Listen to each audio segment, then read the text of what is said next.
Hello everyone, and welcome back to another Minecraft 3DS video. And in this video, I'm going to be doing another full game speedrun attempt of Minecraft 3DS.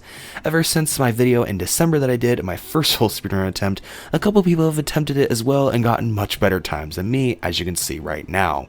In this video, I'm not going to be specifically shooting for a world record, however, I am going to be shooting for a much better time.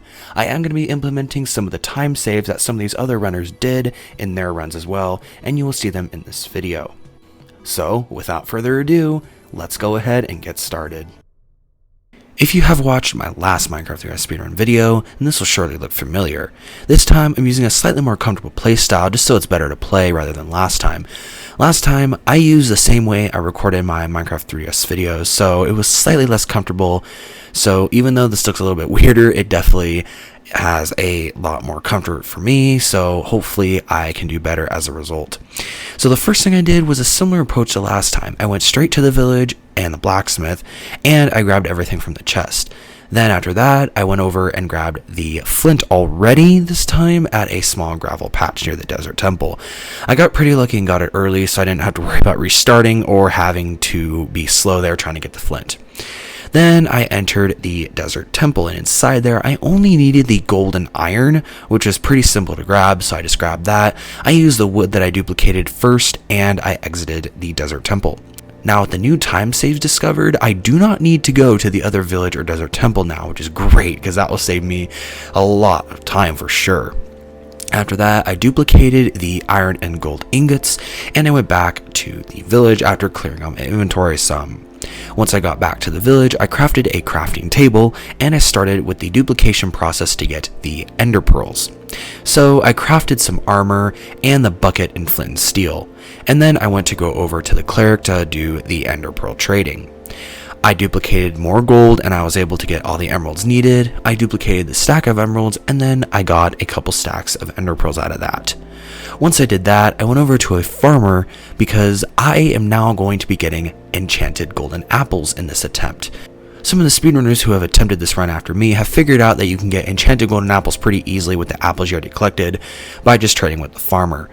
After getting some gold blocks by crafting and duplicating the old gold ingots once again, I was able to get the enchanted golden apples quite easily, and these will help me immensely in the end later on for saving a bunch of time. Rather than just risking myself dying, I can just keep regenerating the hearts over and over again with these, so it makes it a lot easier. Next thing I did was I sorted through my inventory and I went straight to the nether portal. I did the quick nether portal trick as usual, but I did it slightly differently this time because instead I put blocks behind the nether portal so that way I wouldn't have to worry about the water spilling everywhere at first, so I can get lava a lot quicker. Once I enter the nether, things are going pretty smoothly so far. I enderpearled over to the nether fortress, and I decided to dig up right where the blaze spawner was. There is a quicker method to use an enderpearl to get up to the spawner, but normally whenever I do this, the blazes never spawn immediately. Whenever I do my older method of getting to the blaze spawner, they're always there, so I figured why don't I just try this and see what happens. And sure enough, once I got up to the spawner, there was already 3 blazes there, and the amazing part, they all dropped a blaze rod. This, by far, was the luckiest nether I have ever gotten any speedrun attempt, because I have done a lot and lots of attempts on my own not recording, and I never got this lucky in the nether, and to get it on camera like this in this speedrun attempt was incredible, because this was the luckiest nether I've ever gotten. Once I got the blaze rods and duplicated them, I enderpearled out of the nether fortress and I went straight back to the portal.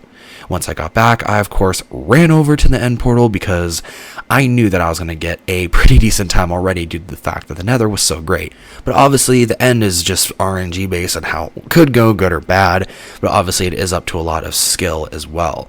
So then I dug down to the stronghold and I entered the end after entering all of the Eyes of Ender.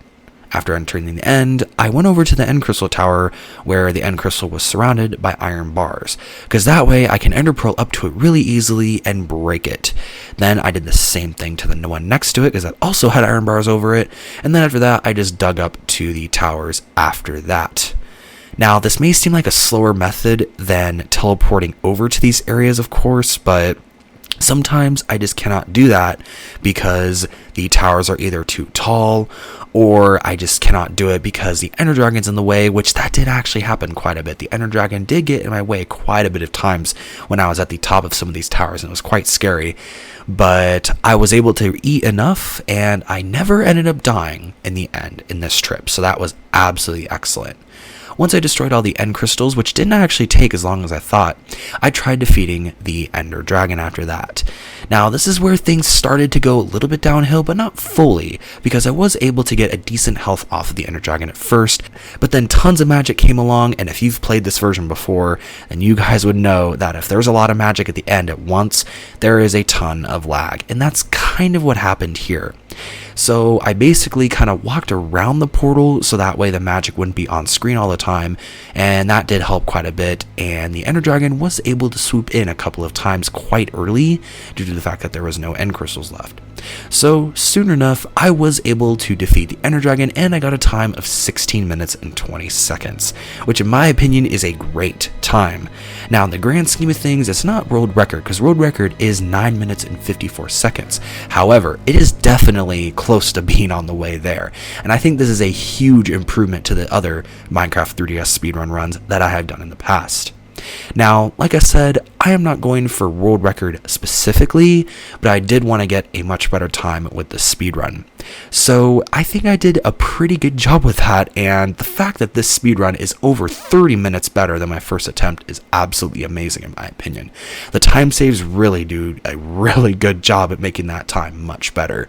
Now, am I ever going to do a third attempt going in the future? I'm still thinking about that, because I really want to try to get a sub 10 time, because that is basically the big goal right now on the leaderboards. People who want to speedrun this version want to get a sub 10, and I want to as well, but it is going to take a lot of practice and work to get to that point.